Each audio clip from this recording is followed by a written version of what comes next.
Monsieur Cournet était lui aussi un communard. Il a défendu ses idées, nos idées. J'ai très bien connu sa femme lors de cette lutte irréfutable. Il faut dire que les femmes étaient très actives lors de la Commune de Paris. Nous n'hésitions pas à prendre les armes et à combattre. Ceci était en accord avec les objectifs de cette insurrection. On se battait pour l'égalité des sexes, pour la laïcité, l'instruction pour tous.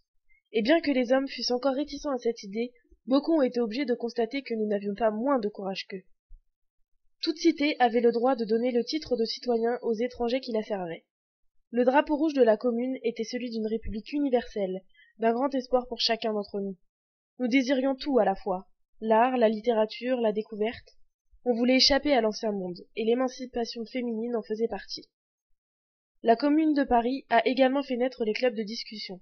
C'est là qu'un bon nombre de femmes se retrouvaient, déterminées à se battre pour une société plus juste, pour la parité homme-femme. Certaines commençaient à se faire élire dans les bureaux. On a également vu la naissance de l'Union des femmes, créée par une coéquipière avec qui j'ai beaucoup échangé et beaucoup appris, Elisabeth Demitrieff. Elle était jeune mais d'une détermination impressionnante. Plus d'1 millier de femmes sont passées en jugement, sans compter celles qui ont succombé au bal des Versaillais.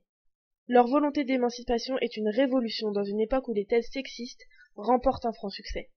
Je suis aujourd'hui sur le bateau en direction de la Polynésie, où bon nombre d'entre nous sont déportés pour avoir défendu une cause juste.